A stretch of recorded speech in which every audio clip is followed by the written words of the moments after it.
Olá, vamos para mais um episódio aqui dos Provérbios de Salomão. Então vamos dar continuidade. Hoje a gente termina, né? Hoje a gente vai terminar o nosso capítulo 28. Exatamente. Então vamos junto aqui que a gente parou no versículo 20. Versículo 20. Então vamos lá, capítulo 28, versículo 20. Vamos comigo aqui. Vamos para frente? Vamos que vamos? É isso, é isso. Então vamos lá. O que fala aqui na Bíblia é o seguinte: peguem seus bloquinhos de anotação, anotem o que foi importante para vocês, vá pegando essas peças, né? Fala o seguinte: o homem fiel será acumulado de bênçãos, mas o que se apressa a enriquecer não ficará sem castigo, ou não passará o castigo. Então olha que ele fala: o homem fiel será acumulado de bênçãos, mas o que se apressa a enriquecer não ficará sem castigo. Ou seja, não tem pressa. A honestidade, ela é um caminho para a felicidade. Então, a fiel é trazer a força da honestidade.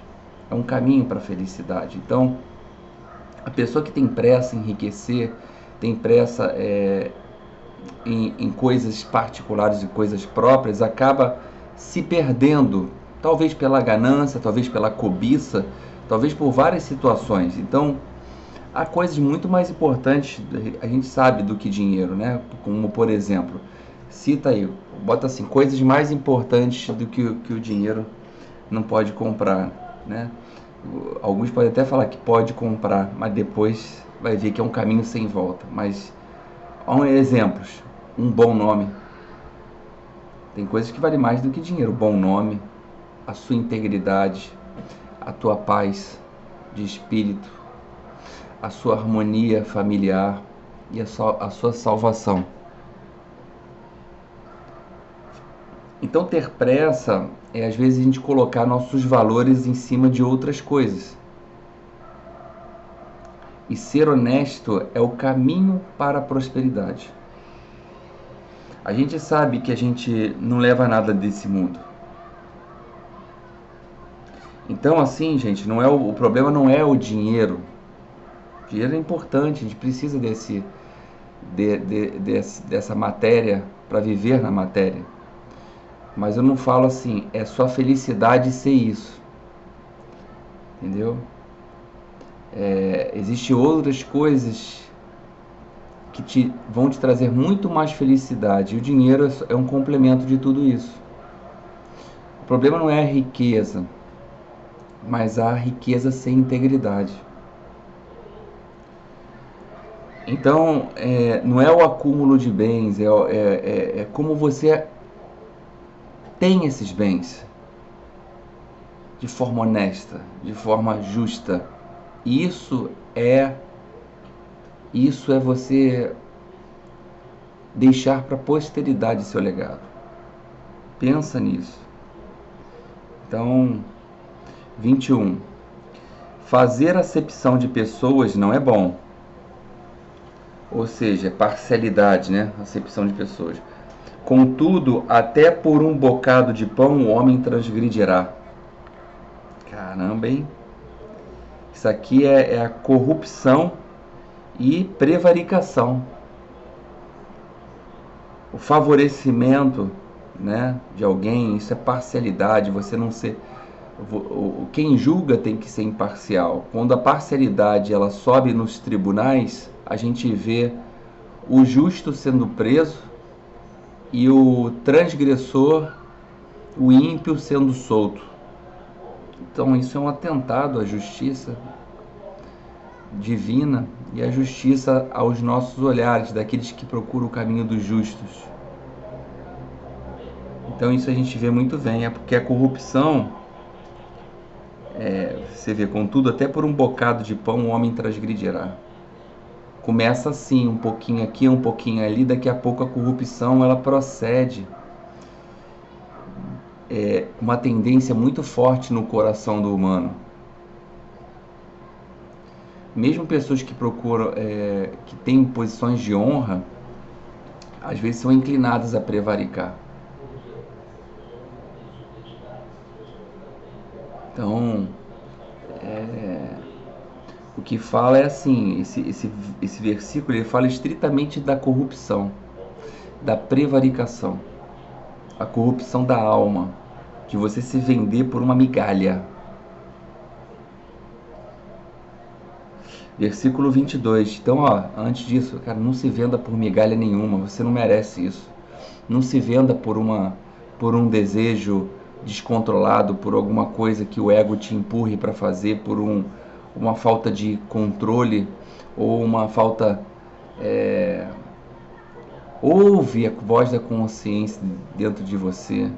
Não faz mal a gente tropeçar e cair uma vez, mas o problema é a gente continuar errando nas mesmas coisas que a gente já aprendeu, que Deus já nos mostrou o caminho, que já nos mostrou que aquilo não é certo.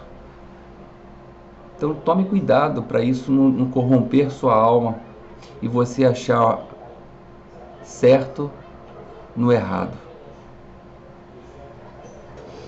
Versículo 22. Aquele que tem olhos invejosos corre atrás das riquezas, mas não sabe que a pobreza o aguarda. Isso aqui é ganância pura. Aquele que tem olhos invejosos corre atrás da riqueza, ganância, inveja, mas não sabe a pobreza que o aguarda. Então não é legal a gente ter ganância, ter cobiça pelos outros, ter inveja. Isso é poço sem fundo.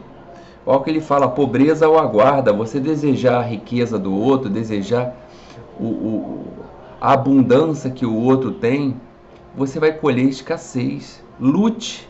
Modele essa pessoa, modele e não inveje. Modele, veja como ele faz e tente fazer também parecido. Você vai ver que uma pessoa que conquista isso dentro da honestidade, dentro dos caminhos de Deus, é uma pessoa que é disciplinada, é uma pessoa que tem método, ela tem uma metodologia, ela tem uma disciplina. Modela isso. Modela isso. Então, versículo muito forte aí, deixa essa mensagem para vocês. Versículo 23. O que repreende ao homem achará depois mais favor do que aquele que bajula com a língua. Olha aqui esse aqui. E sabe o que esse versículo ele fala? Você pode anotar aí, ele fala de franqueza. Em você ser franco. A franqueza é tudo, aquele que repreende, olha só, o que repreende o homem achará depois mais favor do que aquele que bajula. Aquele que bajula, só que bate nas suas costas, fala, ei, valeu, obrigado, você é demais, você é fera. Tudo bem, às vezes é um momento de gratidão, mas o exagero disso, você sabe que é bajulação. Mas é mais para quem recebe, o caos fica mais para quem recebe, porque essa pessoa que recebeu a bajulação, o elogio, ou as coisas em demasia, os elogios em demasia, ou os obrigados, né, tudo, ela vai ter que lidar com tudo isso dentro dela, a fim de controlar o seu ego, a sua vaidade, principalmente. Então, o que ele fala aqui? Para a gente ter cuidado com isso, e a gente ter atenção e estar aberto para a repreensão. Olha só que forte isso. Então, assim, o que repreende ao homem achará depois. Repreensão. A repreensão, a gente já falou disso em versículos passados. A repreensão, quando ela é feita com amor, ela é melhor do que um elogio feito com hipocrisia. Anota esse código aí. A repreensão feita com amor é melhor do que o elogio feito com a hipocrisia. Então, às vezes, você repreender um amigo, um companheiro, uma companheira, cara, é melhor do que uma lisonja. É o que está falando aqui, da língua. A repreensão, ela no momento, ela pode trazer uma tristeza, uma insatisfação, um desapontamento, essa palavra que está aqui tentando achar, desapontamento, mas ela vai ter um efeito benéfico que quem está recebendo a repreensão, ela parar um pouco para escutar. Você pode assentar a pessoa, se a pessoa entender, nossa, a pessoa está querendo o meu bem. Ainda mais uma pessoa que vive comigo, está me orientando, um amigo, alguma coisa assim. Então a franqueza, a repreensão, de um modo franco, ela é saudável. mas quando vem envolvida, acolhida com o amor. Presta bem atenção nisso, porque as palavras elas podem ferir. Então as palavras elas têm que ter cuidado para ser colocadas, mas francas. Entendeu? Então elas têm que ser francas, sinceras, mas com amor. Então é aquilo lá, a sinceridade ela tem que ser a sinceridade, a franqueza, essa repreensão, ela tem que ser utilizada com palavras duras, firmes, às vezes sim, mas sem hipocrisia disfarçada das lisonjas, mas com amor. Tá? Então só resumindo, a repreensão sincera colocada aqui, ela ajuda na caminhada. Tá? E com amor, para você não inverter as energias. 24. O que rouba seu pai ou a sua mãe e diz: não é errado, companheiro, é do destruidor. Não é errado, companheiro. Não é errado, companheiro é do destruidor. Vamos lá de novo, que tem vírgulas aqui. O que rouba seu pai ou a sua mãe e diz: não é errado, companheiro é do destruidor. Isso aqui é dos filhos que não respeitam pai e mãe, dos filhos que assaltam, roubam seus sentimentos, roubam suas energias como vampiros, como um ladrão comum. Filhos que tentam conseguir as propriedades dos pais, os bens dos pais, desamparar seus pais com foco nos bens. O princípio da integridade ele deve começar em casa. O que ele está falando aqui? Que a família é o grande laboratório que forja nosso caráter. E isso é algo de muita provação para todos nós. Todos nós podemos tropeçar, errar, mas a gente tem a possibilidade de voltar atrás e fazer um novo começo. Quem disse que não? Né, tem um 8º mandamento que fala, se não me engano é o 8º, não sei, mas eu acho que é honrar pai e mãe. Também, de certa forma, honrar está ligado a roubar, como está aqui. Então é uma quebra desse mandamento. Então, aqui fala muito dos filhos desrespeitosos, desnaturados, né? E a falta de integridade de seus filhos. Isso a gente pode se colocar na presença do grande Deus, né, que nos ilumina, quando a gente realmente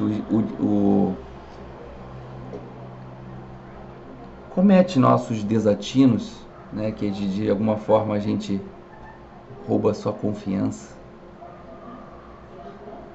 falseia-se internamente, ou seja, a gente se torna filhos desnaturados nessa terra.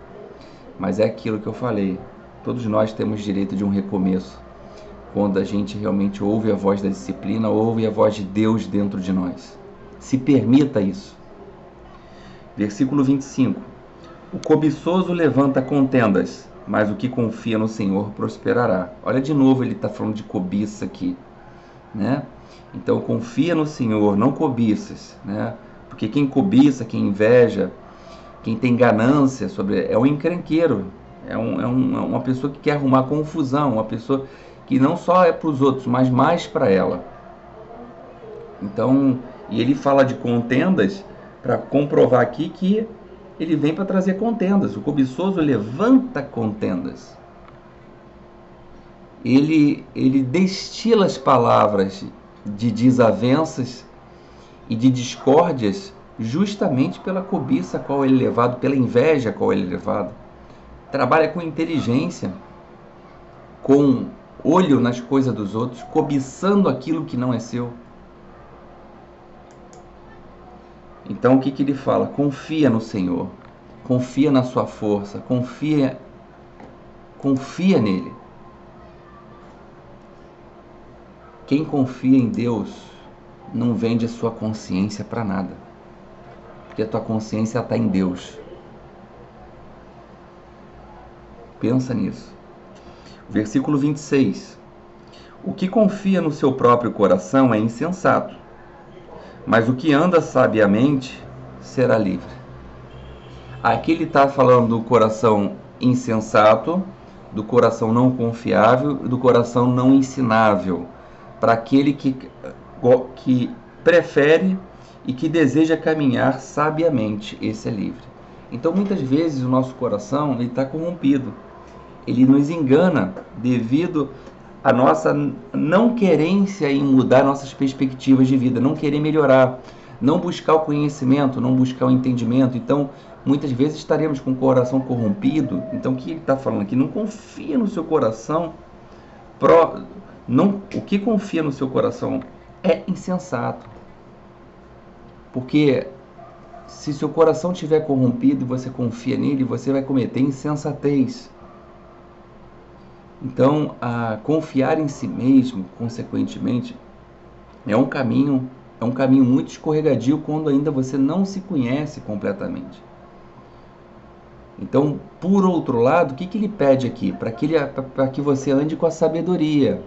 A sabedoria é trazer consciência para as emoções, consciência para os sentimentos. Quando a gente fala de coração, a gente está falando de sentimentos e emoções também.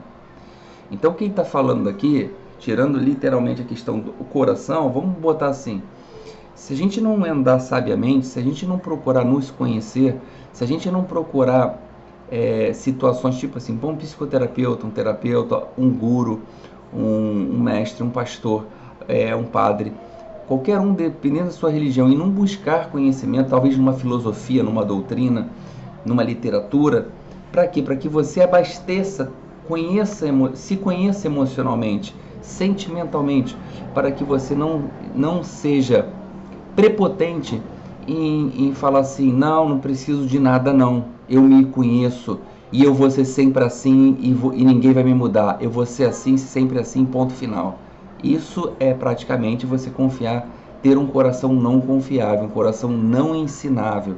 Então, o que nos leva à sabedoria é termos um coração ensinável, estarmos abertos a nos conhecer, estarmos abertos a conhecer as nossas emoções, os nossos sentimentos. Isso sim que nos leva realmente à nossa libertação. Isso sim que nos leva realmente à verdadeira sabedoria. Muito bom isso aqui, hein? Muita reflexão nesse aqui. 27, versículo 27 do capítulo 28. O que dá ao pobre não terá necessidade, mas o que dele esconde os olhos terá muitas maldições. Aqui vamos de cara, aqui ele está falando de quê? Generosidade. Generosidade. Então, se você tem, por que não transbordar na vida do outro? Uma alma generosa, ela prospera. Quem almeja fazer com que os outros prosperem, prosperará. Quem dá aos pobres, vamos ver esses pobres, as pessoas que estão caminhando, que ainda não encontraram talvez o caminho que você encontrou.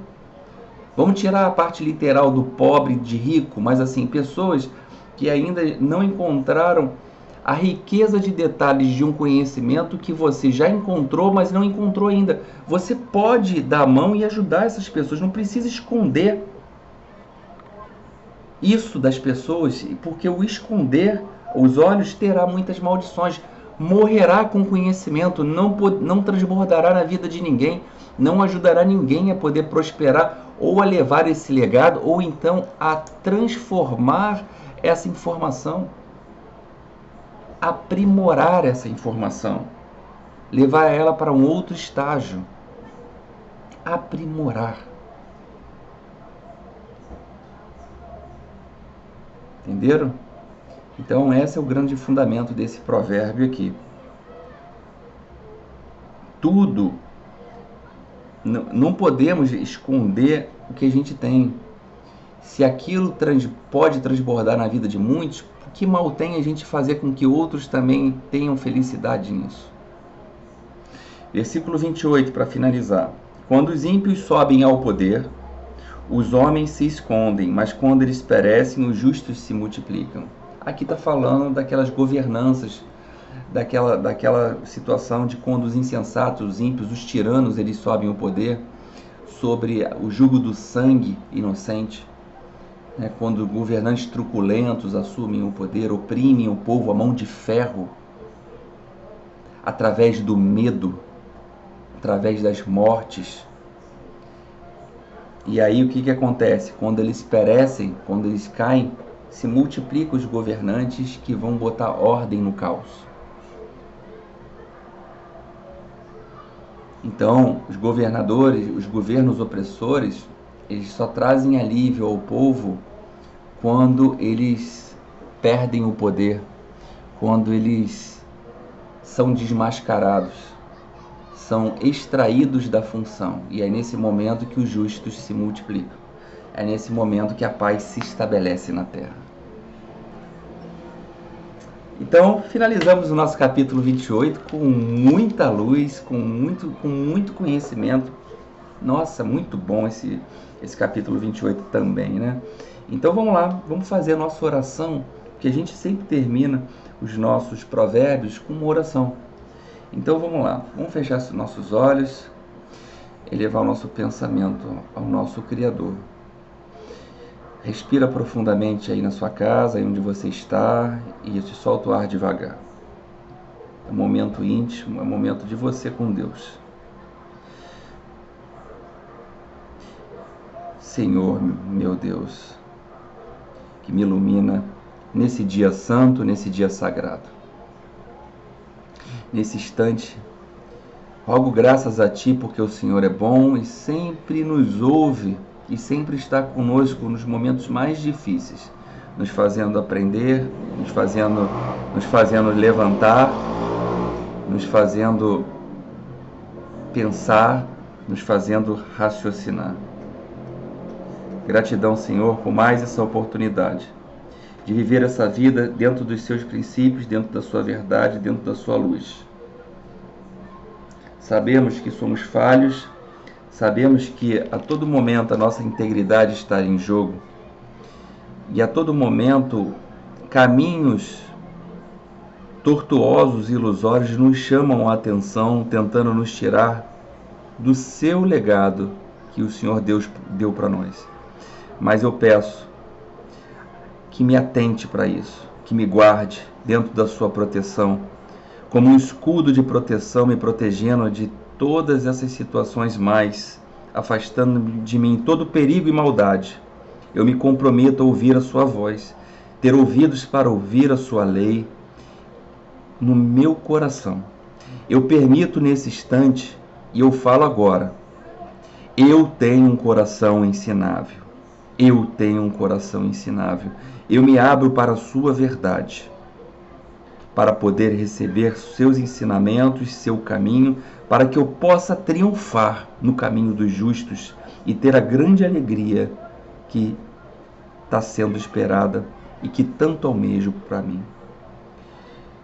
Como o Senhor disse, Senhor,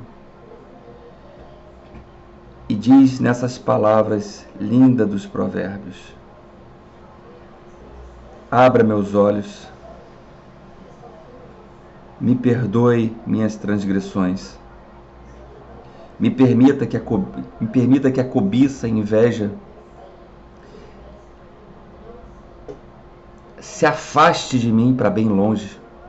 Permita que eu abra os ouvidos e abra meu coração para ouvir as repreensões desse mundo e que eu possa discernir um bom caminho para mim, um novo molde, uma nova forma.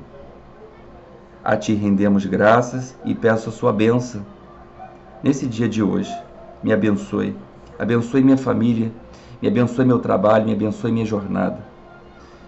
E assim, Senhor, eu lhe peço saúde também, saúde para o meu corpo, para que eu possa continuar minha jornada são e salvo. Que assim seja. Amém. Gratidão. Respira profundamente. Solta o ar. Mexe seus dedos, esfrega suas mãos, olha para cima, olha para os lados. Isso. Muito bom, muito bom. Revigorante. E é isso. Começaremos no próximo episódio, nosso capítulo 9. E estamos terminando a jornada, né? Pelo visto, vai até o 31. É isso. Beijo nos corações, que Jesus abençoe a vida de vocês, tenha muita luz, muita paz na sua casa, paz e bem.